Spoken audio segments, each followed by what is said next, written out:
All right, folks. Well, good afternoon, good evening. We'll go ahead and get started here at 6 o'clock. So, according to my clock, that's when we're ready to get started. So, I want to say appreciate all of you being with us, choosing to jump on here with us tonight, learn a little bit more about the Tennessee Agricultural Enhancement Program.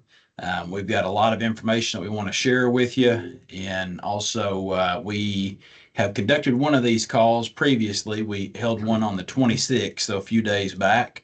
Wanted to catch one of these opportunities prior to the application beginning, and then also wanted to catch one right here now that the applications have begun.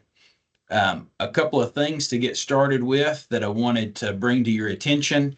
Um, all the mics have been muted, so there's not really an opportunity for y'all to speak, but there is an opportunity for you to engage with folks that are here representing the Ag Enhancement Program in the chat. So if you look up across the top bar, you'll see things like chat, people, there's a hand raising deal, some reactions. If you look up there on that chat part, it'll say show conversation if you hover over that. And if you'll click on that, that chat dialog box will show up over on the right-hand side of your screen. And so I want to encourage you all to start that. And as you have questions, if you have questions, once we start going through this, then feel free to jump in there and pose your question. And Jan is there making some answers. Ryan, Rachel, and Dan Bond as well. So our TAP team. And if you have any questions, just throw those over there. It would be a tragedy not to start this meeting by saying our deep concern and prayers going out to folks in East Tennessee who've been so just devastatingly impacted by these floods. And if you were not aware, I do want to go ahead and share with you also that the 9 counties that have been impacted and were specifically designated in Governor Lee's declaration of disaster declaration, those 9 counties are going to have the opportunity from December the 2nd through December the 6th. If they're not able to make an application during the application period that is currently open right now, the one that began on the 1st and will close on the 7th, folks in those 9 counties that were impacted by the flooding will have the opportunity to make an application December the 2nd through the 6th. So would really encourage everybody to make their best effort to try to get their application in between the 1st and the 7th of October. It's better for us to be able to recognize how many folks we need to accommodate in the program, and I think it would be better for most of the folks. Again, we understand some folks cannot, but if you at all can, go ahead and make that application, and that way you can be assured earlier as well of your admittance into the program. So with that, we'll go ahead and get started by looking at the landing page for TAEP. So I'm going to share my screen with you. And all right, so you should see here the landing page for Tennessee Ag Enhancement Program. And this is going to be kind of the starting spot for everybody if you have not yet started your application, and would encourage everybody to take some time and to read over this page, and especially pay attention to these highlighted icons over here on the side. And then also, if you look down, and I've tried to increase the size of the font on my screen so it's easier for you to see. That was one complaint we had from last week's meeting. But if you'll look at these little spots right here, so these are kind of the cheat sheets for TAEP, and we'll go over a few of these as well.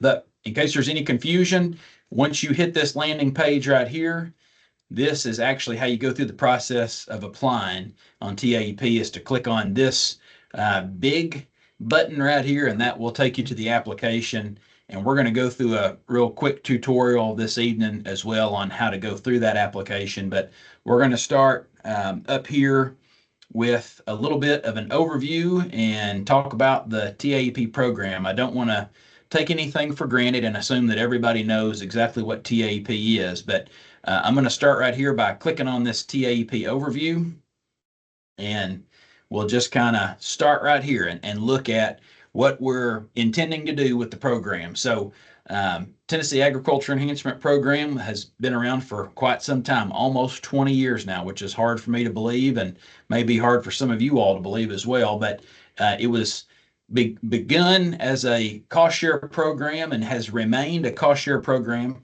for the purpose of trying to help producers make long-term investments on Tennessee farms and in communities. So participation allows producers to hopefully maximize farm profits, adapt to some changing markets. That's part of what producer diversification is to allow folks to adapt to some of those new opportunities, improve operation safety with some maybe new equipment or actually with some PPE, also increase in farm efficiency.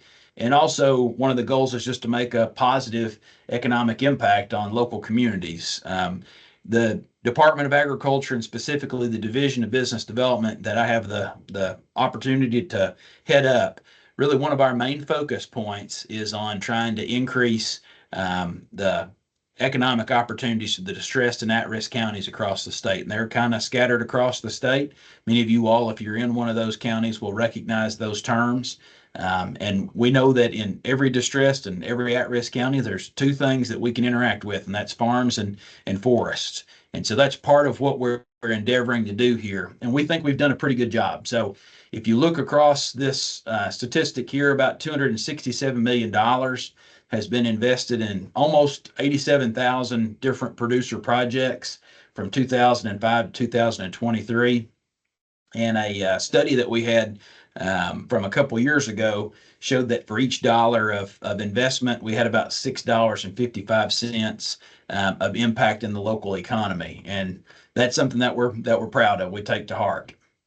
And so there's obviously a lot more information on here about the program, but we're going to jump back and go to the main page that we started with right there. And again, this is sort of the starting point for most everybody.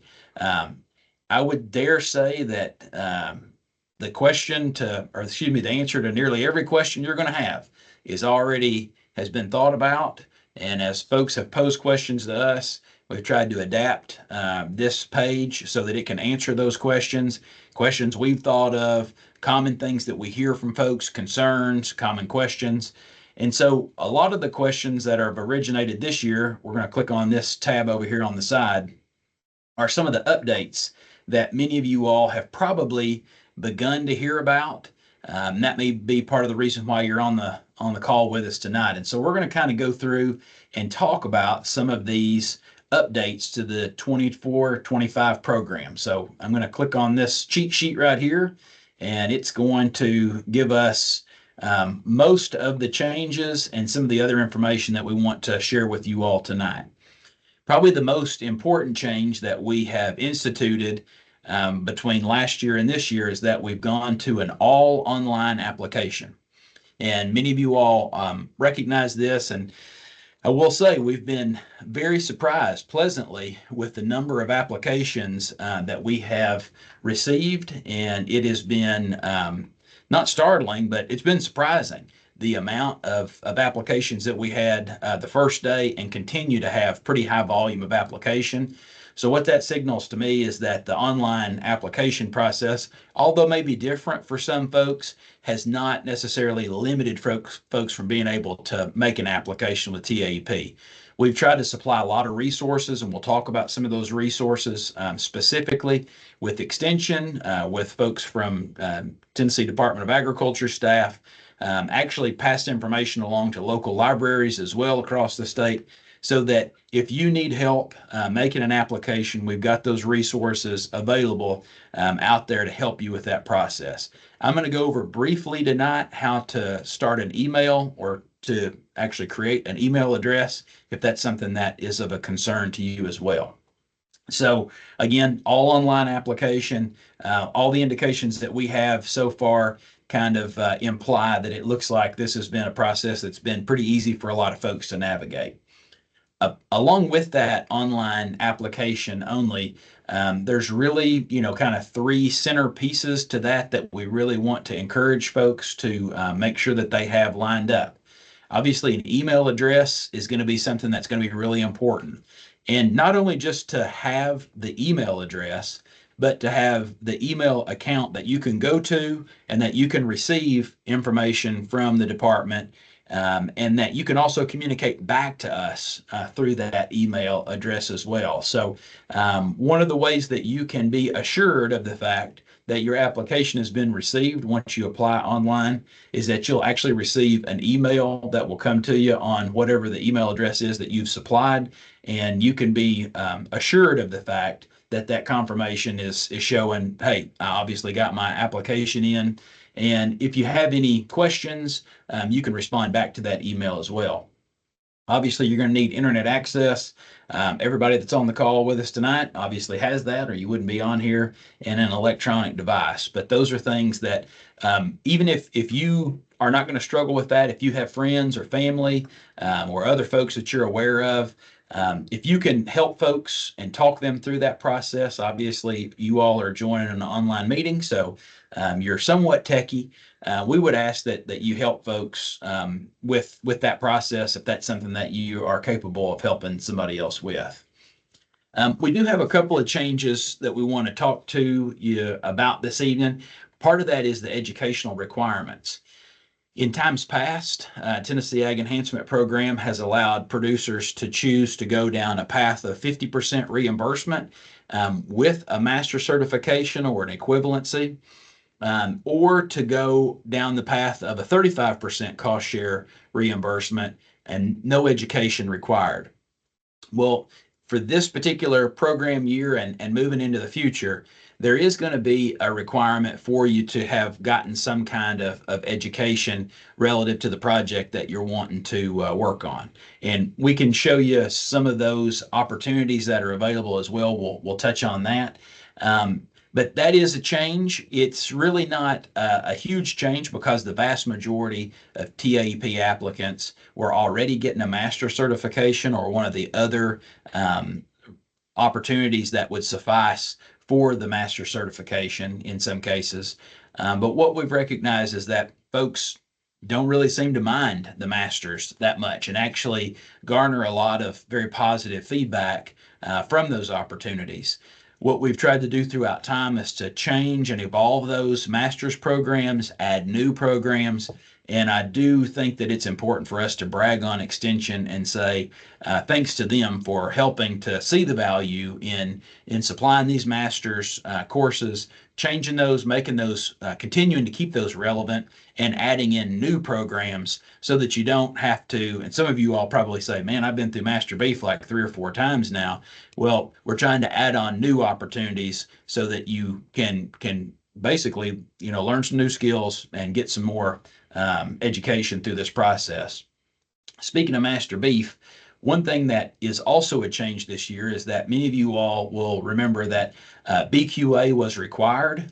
And I say was required because it's not required moving forward. In essence, we want to ensure, and I want everybody to hear this, we definitely still want to encourage everyone who is pursuing any kind of a cattle cost share to maintain your BQA. We think that is very important, and that maintains the higher credibility that our cattle and calves are receiving when they're moving out west, where they're going to be ultimately backgrounded or finished. And we want to make sure that those folks who are buying these cattle and calves are recognizing that they're being raised in a quality way. And we think BQA is one of those indicators to those Western buyers. And so would encourage you to keep that up. And the easy thing about this now is that if you pursue the Master Beef, BQA is going to be incorporated into the Master Beef program. So again, still want to encourage folks and still highly encourage folks to maintain their BQA certification. We think that's very important. Also, under the special requirements, and this is really applicable to the application B producers, there's approved applicants going to be required to have a current eligible master certification or special requirement equivalent for producer diversification at the time of reimbursement. And that's something that I wanted to cover for both application B and application A. So you may say, oh man, I didn't know I had to have that education. That's going to keep me from being able to make my application. And that's not the case. So the master certification and special requirements, they're only required by the time of reimbursement. So you've got a little bit more time. If you need help trying to find those courses, I'll show you where to look for that, and we'll make sure that you're aware of those, and you still have time. So I don't want anybody to start getting concerned about that. Again, as we indicated, the 50% cost share is the only option moving forward, and that is tied directly to, again, this education requirement. I did want to, and Ryan, I'm going to have you jump on in just a second, talk about genetics. But the beginning farmer option, this is something that we've implemented for the last few years.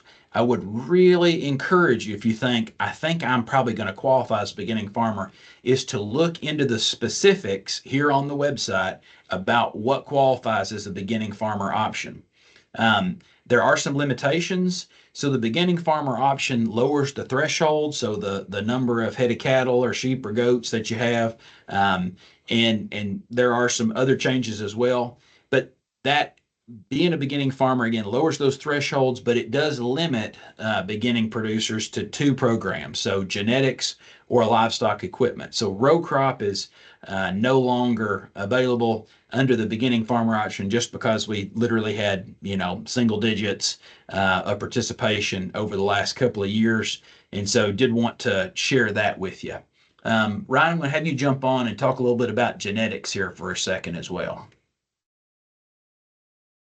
Andy, I appreciate the opportunity. Appreciate the opportunity to speak with each one of you tonight. Grateful for all that each one of you do with our program. Just want to reinforce with each one of you. Each one of you are the backbone behind the program. The fact that you put the money to use in the right way really is what keeps this program going. So thanks to each one of you. I've seen some figures this year that I would like to share with you, just as an encouragement about opportunities that we have had and continue to steward here in Tennessee. As far as beef cow production, where we rank in the national cow herd.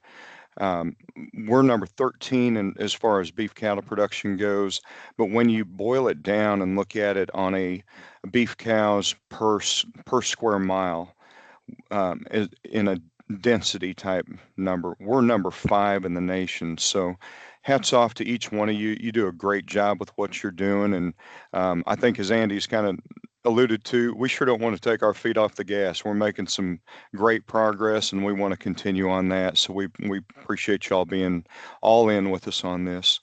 As far as the genetics changes this year, one of those changes is that all bulls, 100% of the bulls, will be required to have eligible genomic enhanced EPDs between October 1st and the date of purchase. So that means we want to give you, the buyer, the opportunity to evaluate those highest accuracy EPDs before you make the purchase.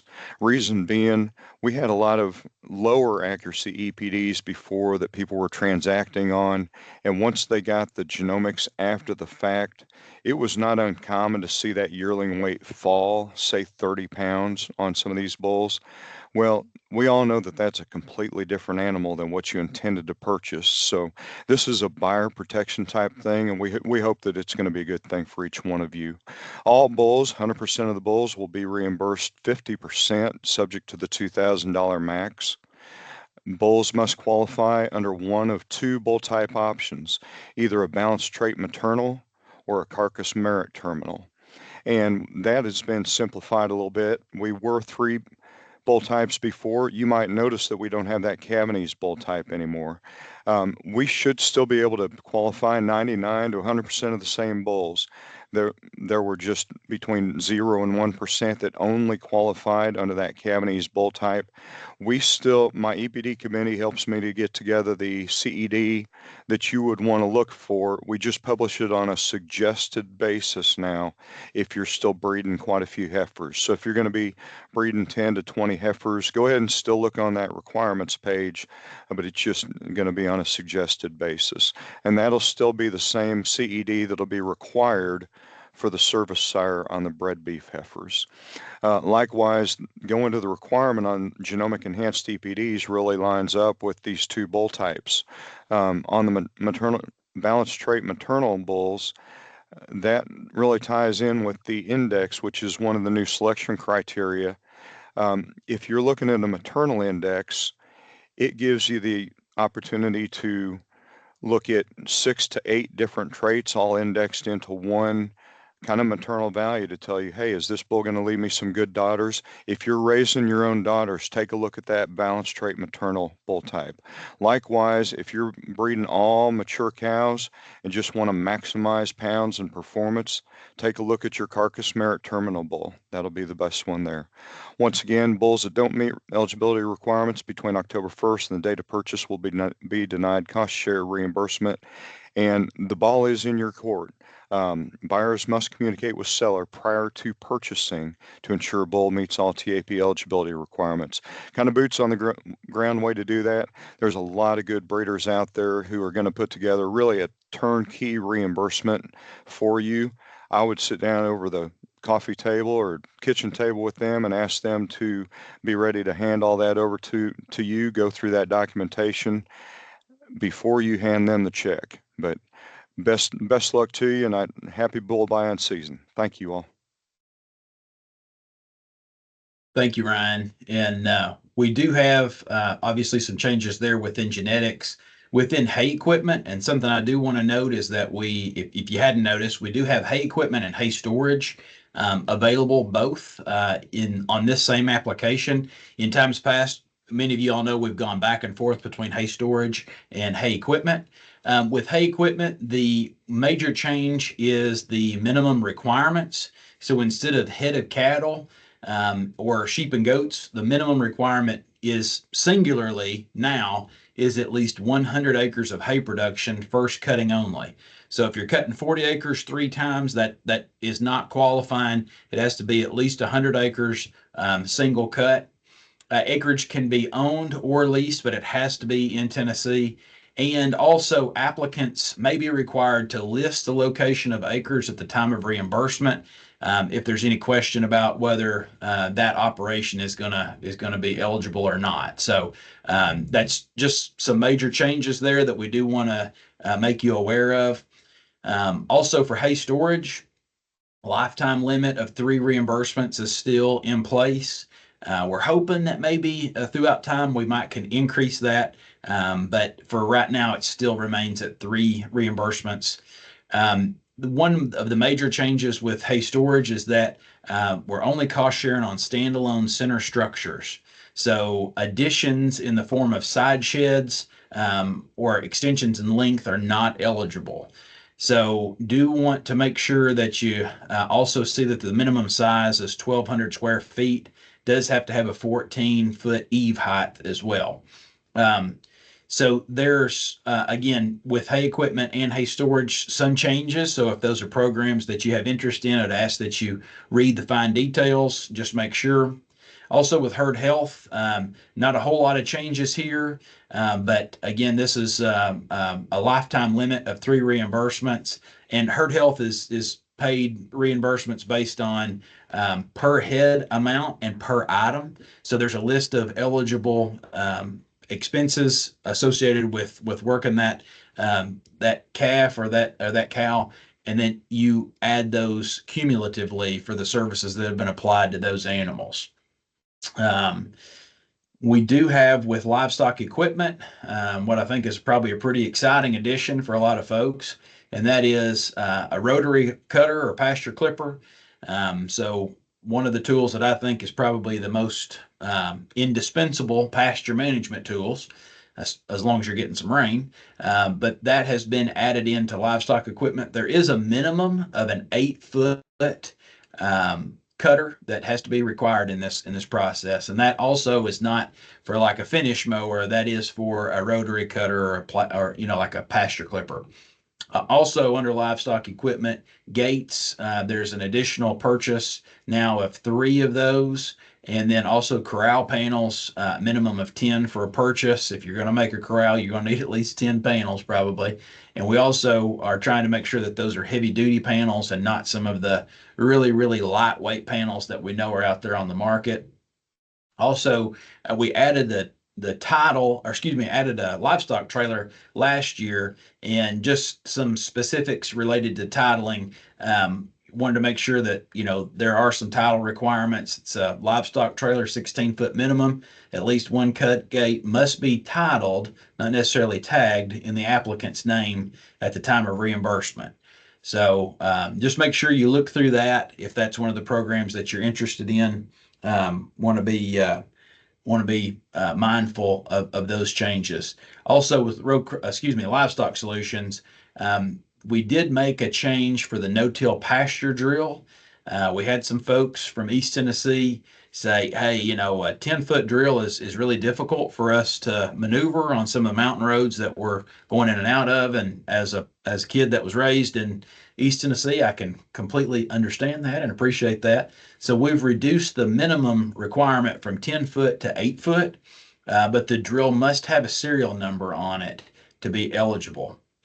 Also with hay wrappers, this is a inline only option, so single bale wrappers are no longer eligible in the program. For poultry grower, there's been a couple of changes, specifically some of the items that have been removed. If you're a poultry grower, this is for specifically for commercial growers, so folks that have a pretty large number of poultry. But if you're a poultry grower, you're probably familiar with this program, but just make sure you familiarize yourself with these changes. Also with producer diversification, I'm going to ask Jan if she will jump on here and give us a little bit of feedback about producer diversification. But while Ryan was speaking, I did look up the number that Jan had sent me earlier. We've had 3,257 applications so far in the first 3 days. So that's a pretty strong number. We appreciate some of you all may have already applied. Most of you probably looking to apply and get some information, but pretty strong number again, 3,257 applications so far. So Jan, I'll turn it over to you for a minute. Thank you, Andy. Producer diversification is application B.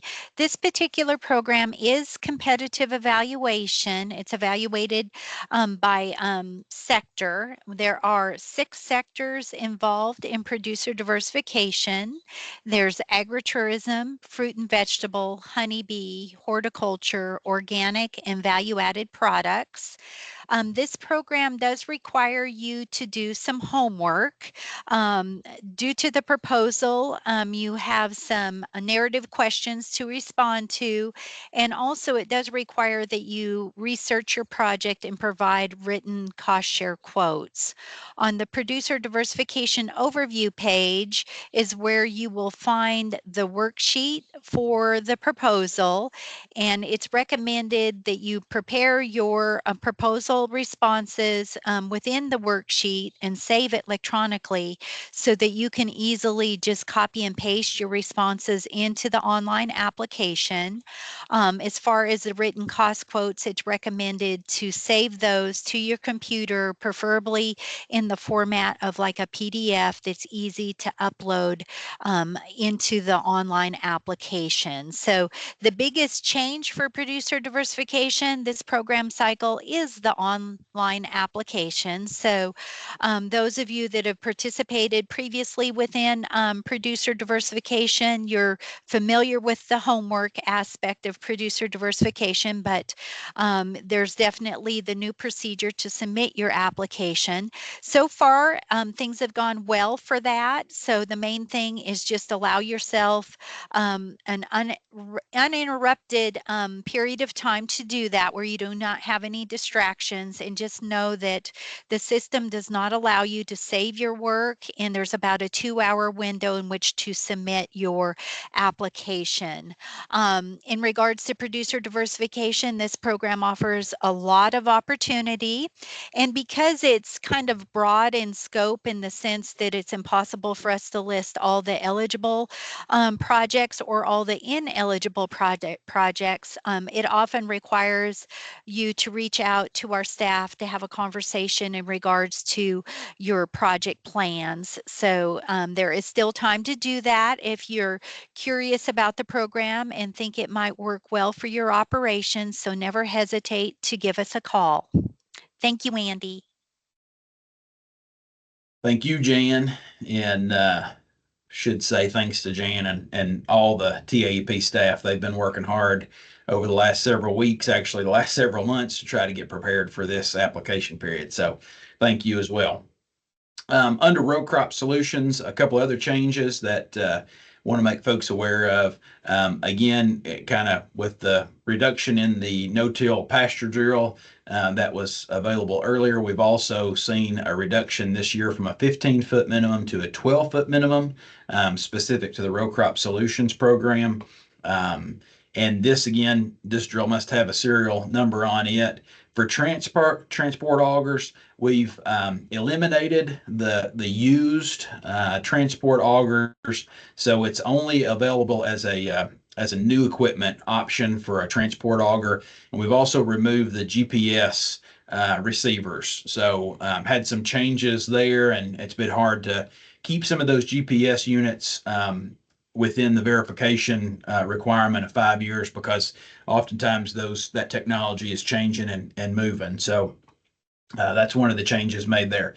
Also with swine producer, this is also for commercial growers. If you have some swine that's not being produced at a commercial level, swine producers with, say retail meat business may still be eligible through producer diversification, but swine producer, that standalone program is really designed for commercial integrators. Also with working structures and fence line systems, which the name of this program is sometimes hard to keep up with. We've tried to change this and make it more conducive to what folks are requesting. But we have made some changes here. Permanent working cover, the completed project must show. So livestock working equipment permanently installed in a functional layout under the cover. So that's very important. And also livestock access movement from outside flow into the covered crowding system area. And then for the permanent working pen must be permanent, and all 4 sides must be new construction. So that's some of the other complications that we've seen throughout time, and just trying to clear up with working structures and fence line systems, any details that maybe previously weren't real clear.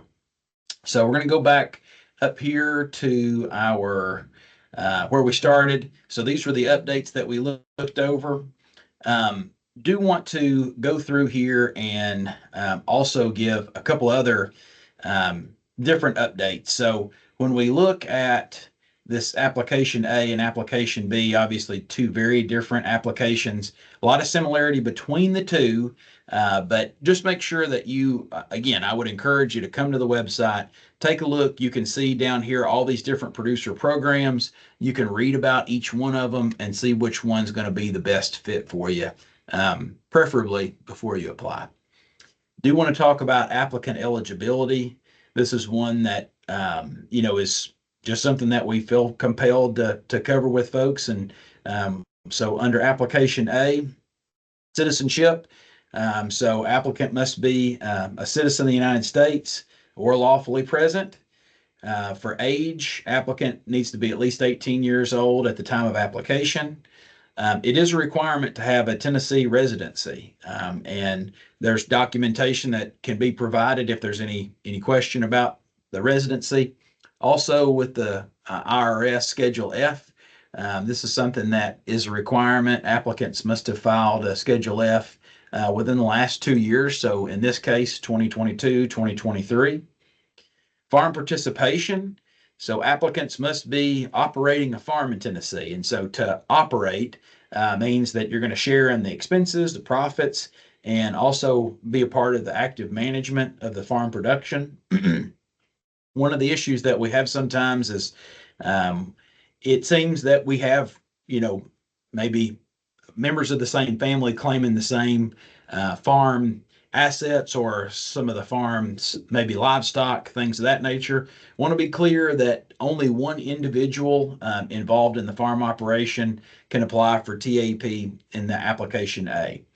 So also with the minimum livestock and acreage requirements, applicants must meet at least one of the minimum requirements, head of livestock or acres, for the program that they've selected.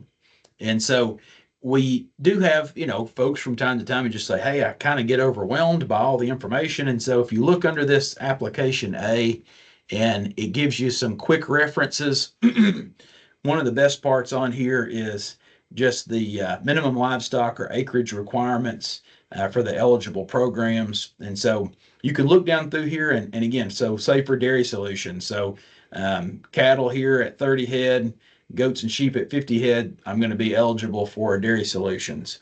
If you look down here for hay equipment, again, head of cattle, head of sheep and goats is not going to qualify you. The singular way that you can be qualified is by having that 100 acres of first cutting hay. And so you can look down here for all the programs. They're all listed out, and it gives you the specific details that you need for what's going to help you qualify or what's going to give you the opportunity to qualify for that program. You can see the beginning farmer option here. Again, want to be very clear and have everybody read through there to see if you qualify for that under application A. And so back here, again, you can see these guides on head of livestock, acreage, row crop, things of that nature. And then again, we talked about the education requirements. And if you have questions about what is required or how you can access information about the eligible master's courses, again, here's one of the cheat sheets. I'm going to click on it, and it will bring up for genetics, what the opportunities would be here for hay equipment. You're going to see which one of these eligible master courses are available. And not only do we have it listed, but we also have the hot links here where you can click on those and it's going to take you straight to that master beef producer program. And at the end of the day, really what we're trying to do is to get you located or get you to contact your county extension office and get you as local as possible. And so you can help find your extension agent. I'd say many of you all probably know who that person is or that team of folks would be. But if you're not familiar with them, you can access that information here. So that's a pretty helpful series of information. Again, thanks to Jan and her staff for putting all this together. Same thing for application A. We have here for application B, and has each program broken down and which one of these, whether it's a master certification or whether it's like the opportunity here for TSU's New Farmer Academy, that can also help qualify you for some of these programs as well. We can go over the application B requirements. Jane, anything you specifically want to say about application B requirements other than what maybe is listed in application or what we went over with application A? They are basically very similar. The big difference between application A and application B is that application A has the minimum requirements, where each program will have the minimum requirements, and then application B has the sector requirements. So within application B, each sector will have some requirements to identify if you were eligible for that sector. And of course, the educational requirements will vary a little bit, where producer diversification, along with having some masters, also has the special requirement list, which offers some opportunities for a few of the sectors. So that's the main difference between both those programs. Okay. And again, all that information is available, and there's a full series of calendar opportunities that we've tried to make available so that folks can be aware of those. And also, too, want to make sure that folks Understand that the certifications, once you've achieved that, is good for 3 years. So Jan, I don't know if there's any caveats you want to mention about that relative to application B, but in most cases, folks are going to get a single certification that's going to qualify them for 3 years of opportunity through TAEP. Yeah, Andy, go back up to the top to application A, eligible. Sorry, I was thinking of educate. I will pause, but there's a wonderful table on the educational requirements page that deals with the lifespan of an educational requirement. So Yes. and I apologize, I was thinking of that table and thinking you were on the educational requirements page. Let's go to it real quick. Okay, yeah. So just go to the application A master certification, that the first option at the top At the top. by application A. And then Here. yep, and then scroll down. There is a lovely table. There we go. Yes. And I apologize, Andy. No, it's no problem. And but there's a table a little bit further down on that page. It's under the master. There'll be a header that says master recertification. And it's not. It's right here. Yeah. Are you seeing that, Jan? I am not seeing that. Or others. Scroll. Oh, it's frozen. Okay. There it is.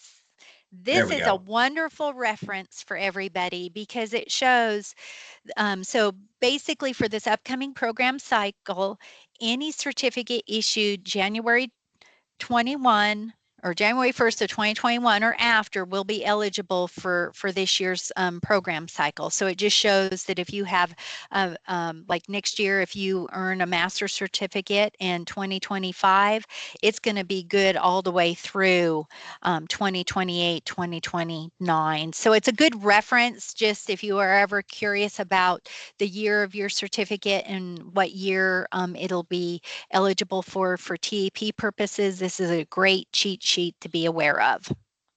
Yeah, agreed. And sometimes, again, this website has lots and lots of information. We try to scatter it out in a way that is reasonable and intuitive. But there's a lot of information if you'll take the time to kind of run through this. Rachel, I am going to ask for you to kind of jump in and go over. I'm going to quit sharing my screen and have you go over the application, if you will. Jump into that. I think there's probably a lot of folks that are interested in seeing that process. Let's see. I'll get that pulled up. Okay. Can you see that, Andy? Yep, we got it. So on our sidebar, there is applying for TAEP. There are application instructions for application A and application B, as well as screenshots of the application with kind of tidbits of information, little tips for each individual section. Within the application, so we'll just start with, okay, here we go. So when you click on the big red button that's on our main page, this is the next screen you will see. For application A and B, you get the same screen. You're either going to say no or yes. The majority of the people, it's just best to click no unless you 100% know your TPN number and your password because you have an online account. Just because you have applied online in the past does not mean you have an online account. This is something you have to set up. Most people use this to submit an application on, submit a reimbursement online and upload it through their portal. If you don't have that, just say no. Then you're going to click on application A. And of course, I want to get the spinning wheel of death up here in the corner. It's not wanting to go. There we go. All right. So cost share application A. It's recommended to complete the application on a computer. It may not be compatible with your mobile device. You can do it on a phone or a tablet. We just highly recommend you do it on a computer. There is a timeout feature. This application will time out after 2 hours. Save feature not available. So once you start this, you cannot save it and come back. Once you start it, just go ahead and finish it. If you leave, it's just best to start over at the top and go at it again. So just click start. Basic information here, title, so Mr. Miss, name, the last 4 digits of your social security number, your mailing address. This can be a P.O. box. If your mailing address and your street address are the same, you can check this little box and it'll populate down here. But P.O. boxes are not allowed for your home address. The farm county, this is where your farm is located, not necessarily the county you live in. They may be the same, they may be different. Your email address, and then confirm your email. This just makes sure you didn't mistype it. And also a better way to make sure you will receive that confirmation email. And then either your home phone or cell phone, you don't have to do both. Then click next. The year you started your farming operation. So this is the 4-digit year, not I started 20 years ago, so I'm going to put 20. You actually just type in the year you started farming, or for some people, it's the first year they file their Schedule F. That's when they consider they actually really started farming. So just to the best of your knowledge, you don't have to be exact. If you know your TPN number, you will enter it here. If you're new to TAP, you will not have a TPN number. And if you forgot your TPN number, that's okay. Just leave it blank. Go to next. Dairy permit. This is only for those that are permitted through the Tennessee Department of Agriculture. If you're not a dairy producer, you're not currently milking cattle, goats, or sheep, you will just skip this section. The very important section here lists your number of head of cattle, goats, sheep, swine, row crop hay, broilers, or non-broilers. Not necessary to put a 0 in the box, just leave the box blank if it doesn't apply to you. This is your highest single day inventory. So if you've got 15 cows, chances are somewhere in the course of the last year, you got 15 calves. So your total would be 30, not 15. Same with goats and sheep, your highest single day inventory during the last 12 months. With row crop, this would be the number of total acres you're row cropping, and with hay, the total number of hay acres. Don't count forward. Don't say, well, I've got more acreage rented. We're doing from today and 12 months ago. The beginning farmer option. Just because you started farming this year does not necessarily mean you're a beginning farmer. Just because you've been farming 10 years or less does not necessarily mean you're a beginning farmer. Read through the TAEP beginning farmer option requirements because you may not be a beginning farmer per our requirements. Program choice, you will get a drop down of all of our programs to choose from. Now, I'm going to go back to beginning farmer. If you are a beginning farmer, you are only eligible for livestock equipment and genetics. Those are your only 2 options. So once you've selected your program, go to next. You'll have an applicant agreement that you're certifying that you've read everything is true to the best of your knowledge. You'll check the I have read button and the submit button changes. Now, when you click submit, it might try to tell you something was left blank. So the field will turn red, or a message will be red below the field, letting you know everything that you forgot to fill in and give you a big long list down here. Now, if you did the correct thing, you will see this screen that says cost share application A, proof of applying, confirmation email, and then print a copy. If you're on a computer and you're hooked up to a printer, go ahead and print a copy of your application, look over it, make sure everything is correct. If something is incorrect, when you receive your confirmation email, just reply to that confirmation email and tell us what needs to be changed. If you mistyped something or selected the wrong program, that's your chance to get that changed. That is all with application A. Application B is the same thing. You'll get to the landing page, either select yes or no. We're going to stick with no, and you'll go to application B.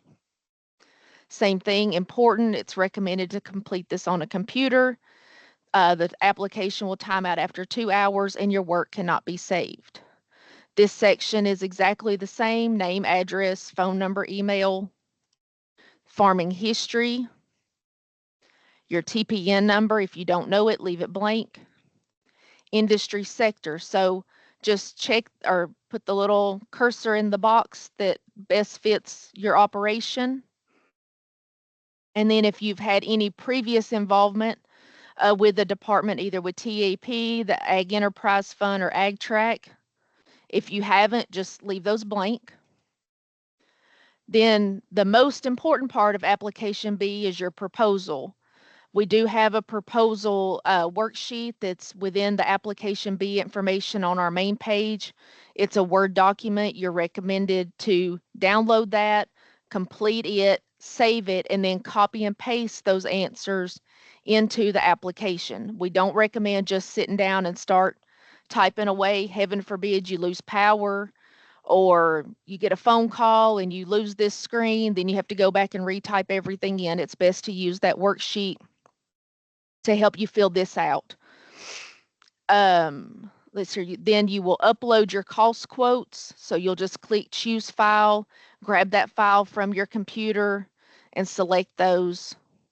Once everything is uploaded, you'll go to next, and same thing with the applicant agreement. And if you left something blank, it will tell you where to go back and fill in all the blanks. If you did everything correctly, then you will get this screen, application B, proof of applying, program selection, and then there you can print a copy of your application.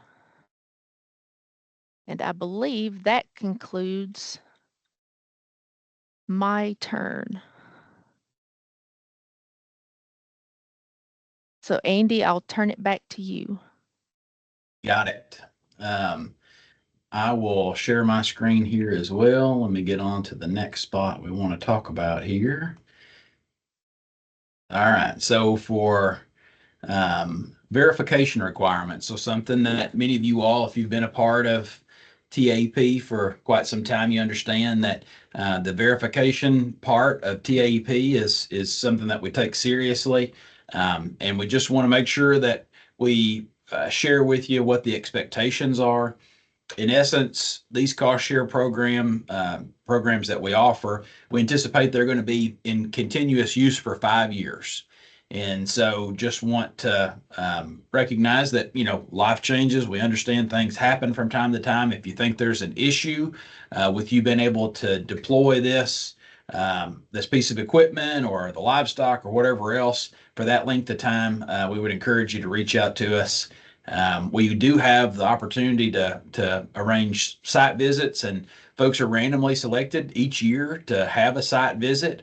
And in essence, because there's this 5-year window of opportunity that we need to maintain and make sure that we're managing, and make sure that these assets that we've helped to cost share on are being employed for the purpose that we extended these funds, it's eligible within that 5-year window for us to, again, come out and make a site visit.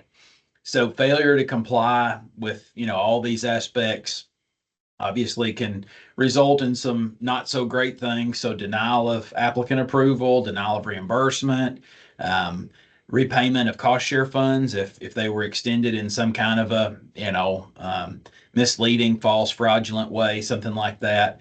And also, providing false or fraudulent or misleading information may result in suspension from, being able to participate in the future. Could also go all the way up to civil litigation or criminal prosecution. And unfortunately, we, had to go that direction sometimes. So just want to encourage everybody, and we know the vast majority of folks that are going to be participants in this program are doing it with the right reasons and have no ill intent. But for folks that do have ill intent, well, you might want to look elsewhere, because there is a pretty robust verification process associated with this program. And That's part of the reason why we believe the General Assembly, the governor, and the Commissioner of Agriculture have been so willing to continue to support this program, is because they understand that it makes a big difference, and we're verifying that these funds that we're cost sharing with producers all across the state are going to be used for the purpose in which they were intended. We talked about the 50% cost share. We looked over the different producer programs that are out there. Again, you can see all those, and there's a whole lot of information about each one. So before you say, hey, I want to do, hay equipment, well, read through the hay equipment, make sure that you qualify, make sure that you understand the program, and then make that selection. We also have the account portal. That's something that, again, we kind of touched on briefly in the previous presentation. The last bit of information I really want to share with you is about how to reach out and contact us. Obviously, my computer's running a little slow here, but there is a contact list here that provides contact information for all of the administrators, the different programs within TAEP. And I'm having difficulty getting that to pull up, and I apologize. Hopefully you all can see that now. It's jumped on my screen. But we have the coordinator, and we have an email address that you can reach that person on, and then also the phone number as well. What I would really encourage you to do is to make sure that you have scoured the website prior to reaching out. And that's not an encouragement not to reach out and not to have your questions answered, but in all likelihood, the answer to your question exists on the website. And we do have a very small staff within TAEP. And in an effort to kind of protect them from receiving too many phone calls and getting overwhelmed, we just really encourage you to look at the website first and see if there's a way to answer the question on your own independently from having to reach out. But again, if you need to reach out, there's an email and the coordinator's name, and then also their phone number as well. Last thing I wanted to show you this evening, and looks like we'll be able to wrap up, within the hour, is for folks that are interested in trying to create an email address. If you don't currently have an email address, there's a lot of resources out there. Granted, they're in an online setting in most cases, but this is a part of the process of learning new skills and kind of stretching what your opportunities are. Is this idea of not only establishing but checking on a regular basis your email. And so if you just go into like any kind of a search engine, and I'm not recommending, but have just looked up a Microsoft email account. This is a Teams meeting. That's a Microsoft product. They, email addresses that come through Microsoft's Exchange tend to work well with the software that we use. So if you don't have an email address, a Microsoft email address or what's called the Exchange might be a good path for you to go. So if you just search create Microsoft email account, what you're going to come to is, in essence, you can create an email as easily as just going in and creating this email. So when we pulled up the search results here, if you look down here where it says create an account, that's really what you would want to click on. That's going to bring you to this page right here. You've got some options. Honestly, these days, the hardest thing about creating an email account is finding an email address that somebody else hasn't used up to this point. And so you may have to type in a personalized, again, username here that would be applicable to you. There's a few other steps that you'll need to go through to finalize that email address. But this is actually a much less complicated process than maybe what some folks might envision. And we'd also encourage you to reach out to friends and family. Kids and grandkids seem to be sort of the go-to for folks that need help on this type of issue. But we also have retailers all across the state that we work with, whether that's co-ops or other retailers. And Farm Bureau, So we also have extension agents in every county that can help with things like this. So whether you're having issues with creating an email address or making your application, we just want to let you know that there's a lot of resources out there and available. And in fact, speaking of those resources, and hopefully I can get to this without too much delay, but on the main TAEP landing page, and it looks like it's going to be slow, and I apologize for that, but there's also a list of all kinds of producer opportunities. So we have a webinar that we had posted from last week, but we also have this little spot where you can look for TAP producer events, and it will give you a list of opportunities to receive application assistance.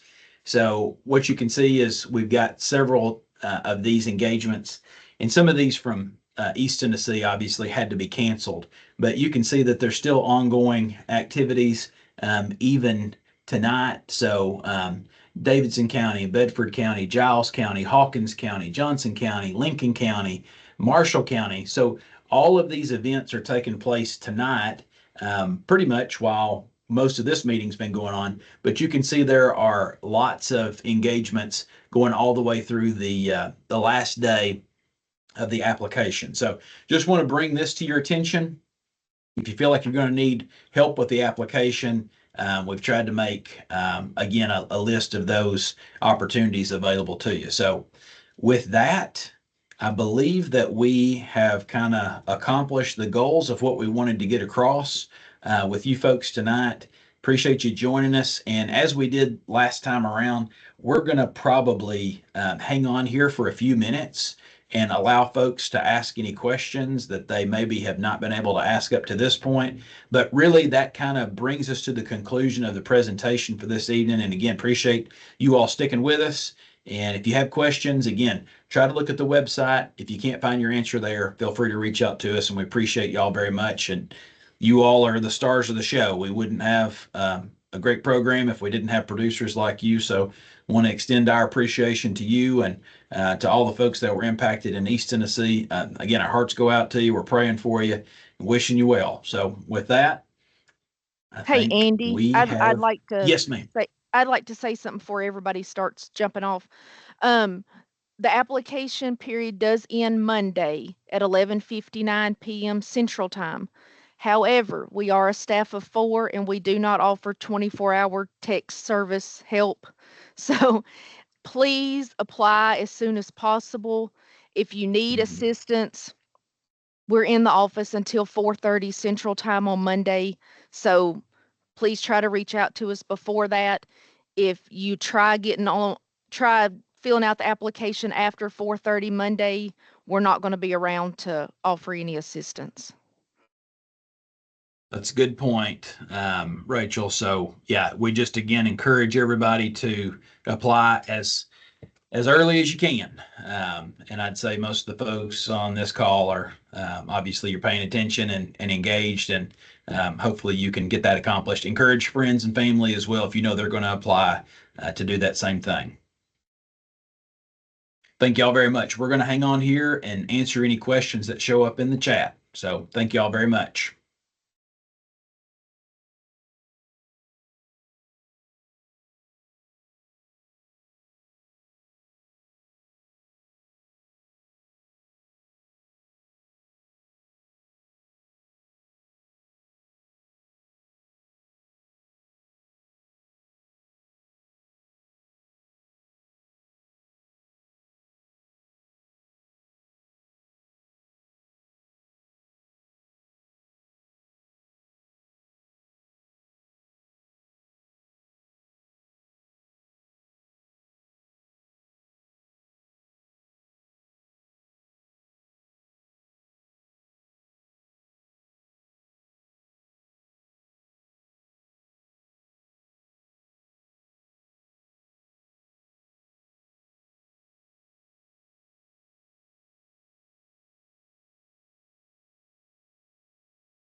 Thank you, everyone. That concludes the event. Have a great night. Feel free to contact us with any other questions. Take care.